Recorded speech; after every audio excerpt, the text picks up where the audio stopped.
Ош шаарындагы резиденция тараптагы көчөлөрдү бүгүн эртең менен Ош шаарынын мэри Жеңишбек Токтурбаев өзү көрүп чыгып, бул жерде жашоочулар тарабынан тосулуп калган жолду ачуу боюнча тапшырмаларды берген болчу. Бул жерде жалпысынан 3 көчө жашоочулар тарабынан бак эгилип, огород болуп жабылып калган. Бул жерде жумушчулар бүгүн мыйзамсыз курулуштардын бардыгын алып салуу боюнча иштерди жүргүзүп атат. Кала башчысынын кезектеги текшерүүсүнүн жыйынтыгында резиденция кичи шаарчасындагы 10-көчөдөгү жашыл баталдар жана тосмолор менен тосулуп калган жолдор аныкталган. Мындан улам аталган көчөнү мыйзамсыз курулуштардан тазалап, 8-көчөгө чыгуу мүмкүнчүлүгүн түзүү тапшырмасы берилген. Ал үчүн жашоочуларга өз эсебинен алып салуу боюнча 3 күн убакыт берилди.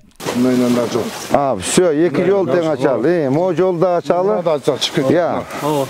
Монда чыктырат. Мода чыккан, Забор наржактан башталат. Значит, жол мондай да бар экен да? Сен көчө. Моларды бүгүн предписание бергиле, эскертүү бергиле. 3 күндөн кийин бактар эми кыйылып калат да. Ооба, кыйылып. Эмет биле калды. Мо жолду эки жол тең ачалы. Мо жактан ачалы. Мо жерде да полный ачалы.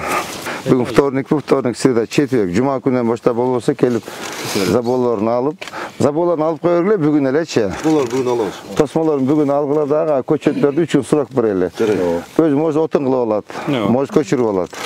Бүгүнкү күндө өз билемдик менен көчөгө чыгып кеткен мыйзамсыз тосмолорду жана бак дарактарды алып салуу иштери башталды. Анда 10-көчөдөгү дарактар үй ээлери тарабынан кыркылып жатса, тосмолор шаар мэриясы тарабынан алынып жатат. Текшерүүнүн жыйынтыгында жалпысынан 3 көчө аныкталган. Алдыда жолдорду тазалоо иштеринен кийин пайдаланууга берүү пландалып жатат.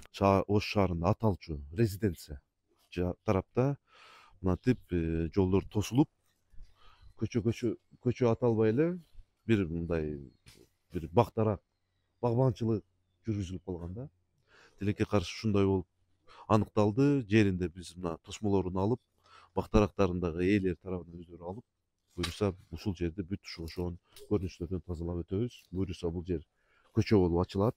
Бул жактан 8-көчө, бул жактан 10-көчө болуп, элдер кеңирип өтүп, мындай буюрса жолдор ачылат.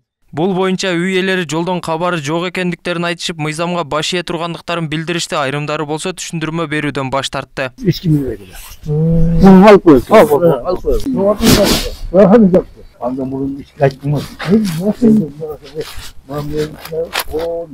Бул арада Төлөйкөн айылдык аймактык башкармалыгынын жашоочулары Ак Тилек кичи районундагы 11-көчөнү ачып берүүнү шаар мэринен суранышты. Алар жолдор тар болуп, жашоочулар үчүн кыйын болуп жатканын билдиришкен. Азыр 1, 2, 3, 4 bundan başka 1, 2, 3 көчө. 3 көчөгө көпүрө курабыз.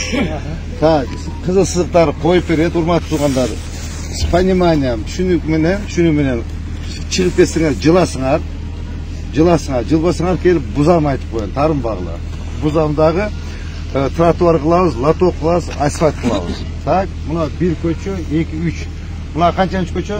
11 көчө дагы 5-көчө. Бияктан да бир көчө ачса болбойбу? Жок, кое туруңуз эми 3 көчө. Так, 3 көчөгө жол кылабыз. Көпүрө кылабыз, ошондо разгрузка болот. Белгилей кетсек, Ош шаар боюнча мыйзамсыз курулган же кызыл сызыкка чыгып кеткен 100дөн ашуун имарат аныкталган. Анда шаар мэри тарабынан аларды бузууга 3 күн убакыт берилген. Айрымдарын шаар бийлиги өзү бузуп жатат. Толбай Бурканбеков, Мирбек Конобаев, Ош ТВ.